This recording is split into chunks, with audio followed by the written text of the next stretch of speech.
ফেসবুকের প্রতিষ্ঠাতা জুকারবার্গ বলতেছে যে আমি আমার সন্তানদেরকে 18 বছর বয়স হওয়ার আগে অ্যান্ড্রয়েড ফোন ব্যবহার করতে দিই না। এটা আমি বলিনি, যারা এই জিনিসগুলো বানিয়েছে তারা বলতেছে।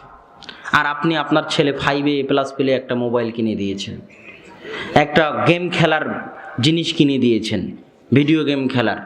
8 এ প্লাস পেলে আপনি একটা মোবাইল কিনে দিচ্ছেন। একটা জিনিস মনে রাখবেন, সন্তানের মধ্যে পার্সোনালিটি, ব্যক্তিত্ব, বুদ্ধি, জ্ঞান, বিবেক, ভারাত্ম আসার আগ পর্যন্ত 5টা মৌলিক অধিকারের বাইরে কিচ্ছু দিবেন না, কখনোই নয়। 5টা মৌলিক অধিকার কি? অন্ন খেতে দিবেন, বস্ত্র পরতে দিবেন, জামা দিবেন, বেশি নয় অল্প, যতটুকুতে সে চলতে পারবে। কেননা ছোটবেলাতেই যদি বেশি জামা কাপড় ব্যবহার করে ফেলে তাহলে বড় হলে বিপদ আপদ আসলে টিকতে পারবে না, বিপদ আপদের মুখে দাঁড়াতে পারবে না। এই জন্য ছোটবেলা থেকে সংযমী করে গড়ে তুলতে হবে, মিতব্যয়ী করে গড়ে তুলতে হবে, অপচয়কারী করে নয়, বিলাসী করে নয়, ত্যাগী করে গড়ে তুলতে হবে।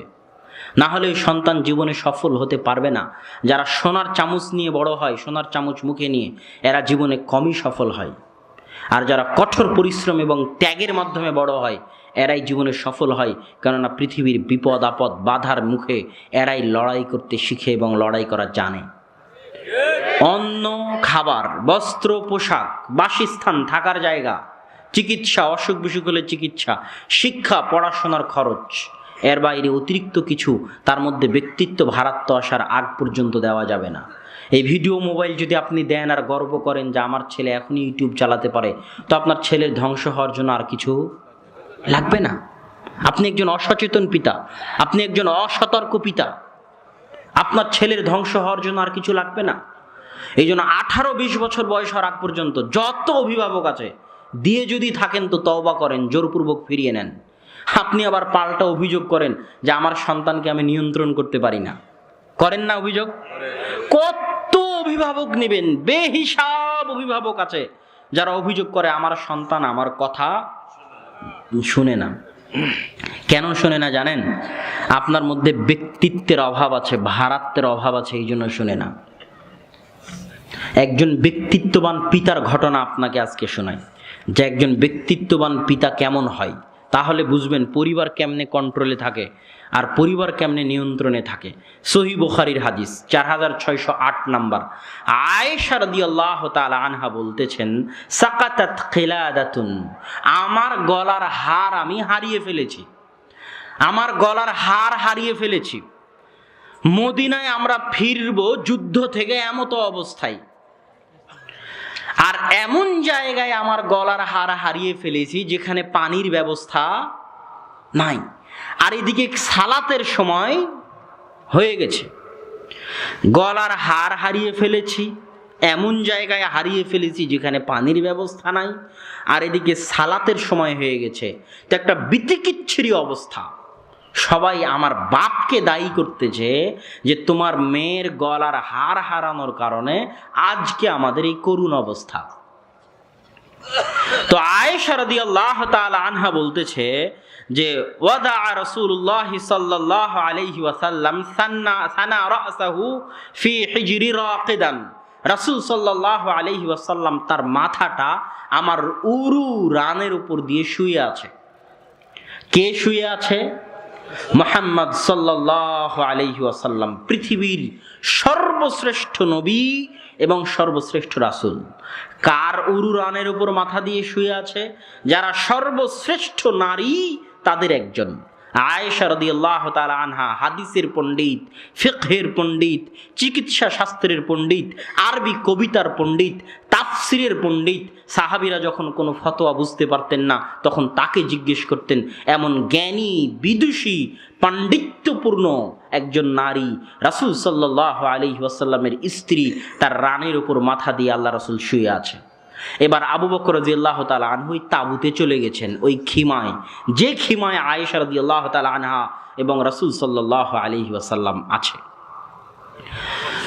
তো যিনি আছেন সর্বশ্রেষ্ঠ মানুষ তিনি হচ্ছেন জামাই, আর যিনি ঢুকতেছেন তিনিও নবীদের পরে পৃথিবীতে সর্বশ্রেষ্ঠ মানুষ, তিনি হচ্ছেন শ্বশুর।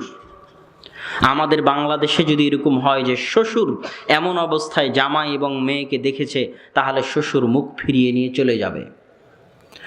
আবু বকর রাদিয়াল্লাহু তাআলা আনহুর ব্যক্তিত্ব, তার দাপট, তার ভারাত্ম, তার আত্মসম্মান, তার গায়রাত, পরিবারের উপর তার নিয়ন্ত্রণ এত বেশি যে তার সর্বশ্রেষ্ঠ নারীদের একজন তার মেয়ে। আর আল্লাহর রাসূল যার প্রতি সে ঈমান আনয়ন করেছে, তার জামাই, সর্বশ্রেষ্ঠ পৃথিবীতে রাসূল যারা সর্বশ্রেষ্ঠ রাসূল, তিনি সর্বশ্রেষ্ঠ ব্যক্তি, তিনি এমন সর্বশ্রেষ্ঠ জামাইয়ের সামনে এমন সর্বশ্রেষ্ঠ মেয়েকে আয়েশা রাদিয়াল্লাহু তাআলা আনহুর ভাষায় যে লাকাদানি লাকজাতান শাদীদা, আমার আব্বা আবু বকর রাদিয়াল্লাহু তাআলা আমাকে এত জোরে মারলেন যে আল্লাহর রাসূল যদি আমার উরু রানের উপর মাথা দিয়ে না শুয়ে থাকতেন তাহলে আমি ছিটকে পড়ে যেতাম। এখানে আরেকটা বিষয় খেয়াল রাখবেন, বিবাহিত মেয়েকে মারতেছেন, বাপে মারতেছেন, জামাইয়ের সামনে মারতেছেন, শ্রেষ্ঠ মেয়েকে মারতেছেন, শ্রেষ্ঠ ব্যক্তির সামনে মারতেছেন, শ্রেষ্ঠ ব্যক্তিতে মারতেছেন। এর নাম হচ্ছে পিতার ব্যক্তিত্ব এবং ভারাত্ম। আর আপনি বলেন যে আমি আমার পরিবারকে কন্ট্রোল করতে পারি না। কেন? আপনার মধ্যে ব্যক্তিত্বের অভাব আছে, আপনার মধ্যে ভারাত্বের অভাব আছে। আপনি নিজেই ফজরের সালাত আদায় করেন না, তো ছেলেকে ফজরের সালাতের কথা কি বলবেন? আপনি নিজেই বিড়ি সিগারেট খান, তো সন্তানকে বিড়ি সিগারেটের কথা কি বলবেন? আপনি নিজেই আরেকজনের সাথে পরকীয়ায় ব্যস্ত থাকেন, তো আপনার সন্তানকে উপদেশ কি দিবেন? আপনার নিজেরই গুনাহের ফিরিস্তির অভাব নাই, তো আপনি আপনার সন্তানকে কি বলবেন? ব্যক্তিত্ব তো তখনই আসে যখন আপনি 100% ঠিক। আর বাড়িতে যখন ঢুকবেন তখন বাড়ি থরথর করে কাঁপবে, ছেলে মেয়ে স্ত্রী সব কাঁপবে। এর নাম ব্যক্তিত্ববান পুরুষ, ব্যক্তিত্ববান পিতা। আপনি জন্ম দিতে পারলে পিতা হওয়া যায় কথা ভুল, জন্ম দিতে পারলে মা হওয়া যায় কথা ভুল।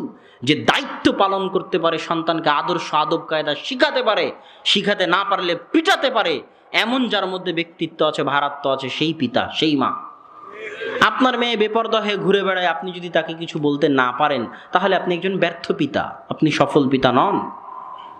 সম্মানিত উপস্থিতি, তো আমরা আলোচনা করছিলাম যে সন্তানকে 15-20 বছর বয়স পর্যন্ত মোবাইল দেওয়া যাবে না। এবার তারপরের কাজ কি? 5 নাম্বার বা 6 নাম্বার কাজ হচ্ছে সন্তানের সম্পর্ক তৈরি করতে হবে মসজিদের সাথে। কিসের সাথে? মসজিদের সাথে। আপনার সন্তান মিষ্টির দোকানের রাস্তা চিনে, কোথায় গেলে সিনেমার টিকিট পাওয়া যাবে সেই রাস্তা চিনে, কোথায় বিপিএলের জুয়া হয় সেই রাস্তা চিনে, বিপিএলের আড্ডা কোথায় হয় ওই 12 বছরের ছেলেটাও চিনে, 15 বছরের ছেলেটাও চিনে, কিন্তু মসজিদের রাস্তা সে চিনে না। মসজিদের সাথে তার সম্পর্ক নাই। মসজিদের সাথে সম্পর্ক কেমন হতে হবে জানেন? আল্লাহ সুবহানাহু তাআলা, 1 মিনিট আমি আপনাকে দেখাই। আল্লাহ সুবহানাহু তাআলা ইব্রাহিম আলাইহিস সালাতু ওয়াস সালামকে বলতেছেন, ইব্রাহিম আলাইহিস সালাতু ওয়াস সালামকে আবুল আম্বিয়া, নবীদের পিতা। ইব্রাহিম আলাইহিস সালাতু ওয়াস সালামের পরে মুহাম্মদ সাল্লাল্লাহু আলাইহি ওয়াসাল্লাম পর্যন্ত যত নবী রাসূল এসেছে সব নবী রাসূলের পিতা হচ্ছেন ইব্রাহিম আলাইহিস সালাতু ওয়াস সালাম।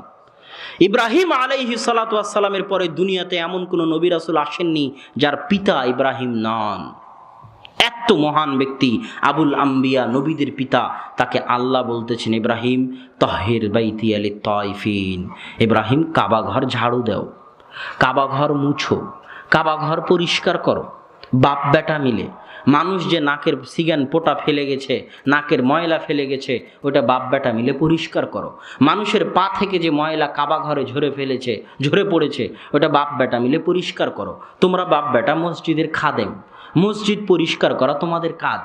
মানুষের নাকের ময়লা পরিষ্কার করা তোমাদের কাজ, মানুষের পায়ের ময়লা পরিষ্কার করা তোমাদের কাজ। মসজিদের মাদুর ময়লা হয়ে গেছে, সেটা ধোয়া তোমাদের কাজ। তোমরা বাপ বেটা মিলে কাবা ঘর পরিষ্কার করো। এই নির্দেশ কে দিচ্ছে? কাকে দিচ্ছে? নবীদেরকে দিচ্ছে। আর আপনার সমাজে সবচেয়ে অবমূল্যায়নের বস্তু হচ্ছে মসজিদের খাদেম।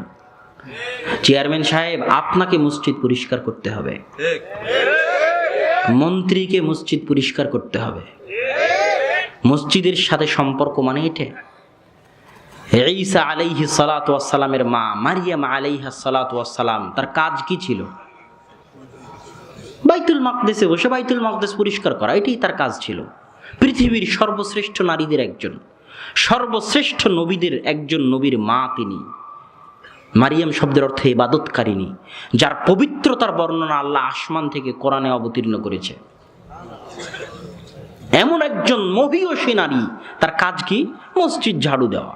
তার কাজ কি? মানুষের ময়লা পরিষ্কার করা মসজিদ থেকে। আপনারা যদি বাপ বেটা মিলে ভাবেন যে আদর্শ পরিবার গড়ে তুলবেন, তাহলে আজকেই চিন্তা করেন, কাল থেকে মসজিদের সাথে সম্পর্ক এমন হবে যে মসজিদের মাদুরও আপনারা বাপ বেটা মিলে পরিষ্কার করবেন। মসজিদে গিয়ে দেখবেন মসজিদে লাইট নাই, লাইট লাগাতে হবে, এটা আপনাদের কাজ। মসজিদে পাপোশ দিতে হবে, এটা আপনাদের কাজ।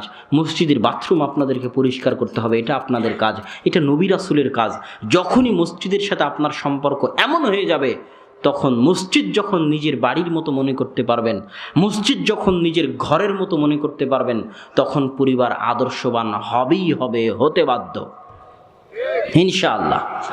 আর মসজিদ থেকে সম্পর্ক দূরে চলে গেলে আপনার আদর্শ পরিবার হওয়া তো বহু দূরের কথা, আদর্শ সন্তান হওয়া তো বহু দূরের কথা, মুসলমান থাকবেন কিনা তা নিয়ে সন্দেহ আছে। আমি এটা বলতেছি আপনাদের সামনে।